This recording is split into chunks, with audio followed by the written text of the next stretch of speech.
snatched that wallet up and I ran home. Told me to believe or not to believe. A person's paradigm is like a window through which they see the world.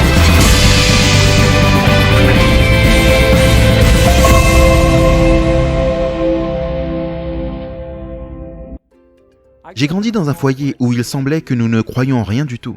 Nous n'avons jamais été à l'église, nous n'avons jamais lu aucun livre religieux. Mes parents ne m'ont jamais dit de croire ou de ne pas croire en quoi que ce soit. L'éducation était purement académique et séculière. En clair, je ne me souviens pas que Dieu ne soit jamais mentionné dans notre foyer. Mais de manière assez étrange, et peut-être que ce n'est pas si étrange que cela, nous croyons malgré tout en quelque chose. Un jour, lorsque j'avais, je ne sais pas, peut-être que j'avais 6 ans, j'ai été au bout de la rue pour jouer chez un ami. Et alors que j'arrivais près de sa maison, j'ai vu cet énorme gros portefeuille rempli de cash sur la route, près de la voiture de son père. Waouh, je n'avais jamais vu autant d'argent auparavant. J'ai sauté sur ce portefeuille et j'ai couru à la maison. Mon ami, qu'est-ce que j'étais nerveux. Durant des jours, dans ma chambre, je tournais autour de ce portefeuille engagé dans une lutte terrible. Et après avoir dépensé juste $1 pour des bonbons, je ne pouvais plus supporter la chaleur. Donc très tôt un matin, je me suis glissé près de la maison de mon ami. J'ai déposé le portefeuille dans l'allée et je me suis mis à courir vers la maison comme si j'étais pourchassé par quelqu'un. Toute cette activité morale était en cours dans mon petit cerveau de 6 ans, sans aucune éducation religieuse. Donc oui, je croyais en quelque chose, même en tant qu'enfant éduqué dans un foyer totalement non religieux. Et vous pourriez même dire que j'avais le début d'une vision du monde. Maintenant, ce que j'aimerais suggérer, c'est que tout le monde sur la planète croit en quelque chose.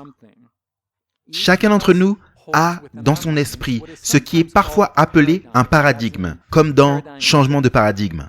Le terme vient du mot grec paradigma. Para veut simplement dire à côté, et le mot digma signifie une maquette ou un type de modèle.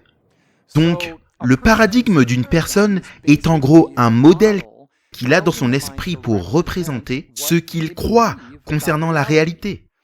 Ou pensez-y comme ça.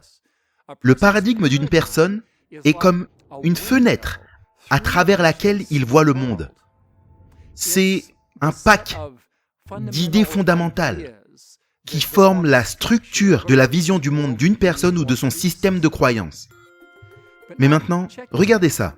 Avec presque 7 milliards de personnes vivant dans notre monde, vous pourriez penser qu'il y a une infinité de systèmes de croyances. Mais il s'avère qu'il n'y en a en gros que 6. Maintenant, ne vous méprenez pas.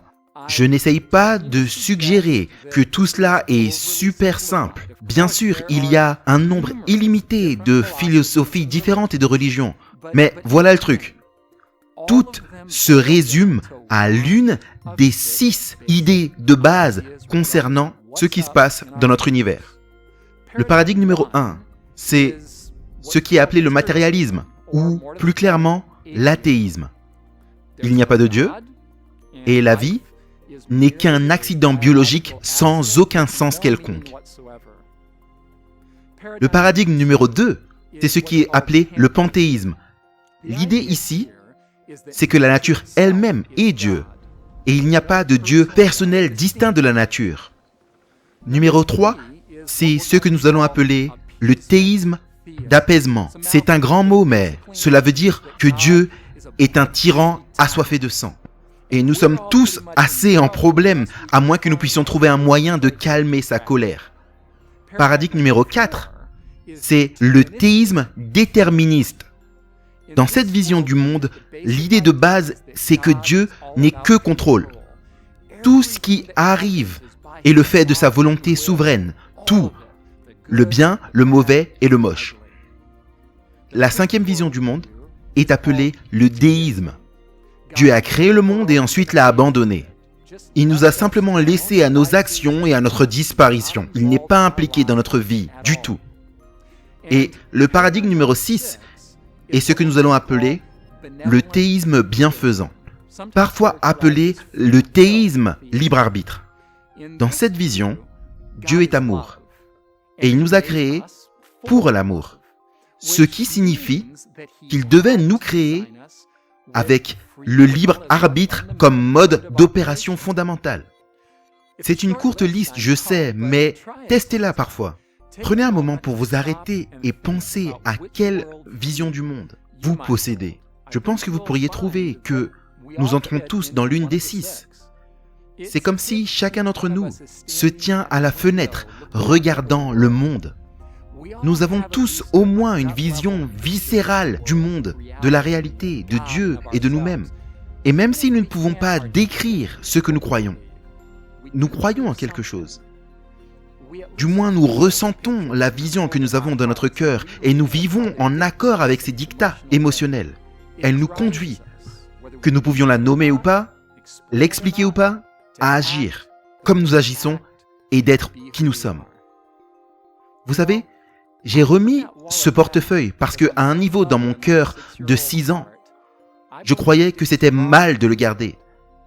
C'est inévitable. Nous croyons des choses. Donc, que croyez-vous?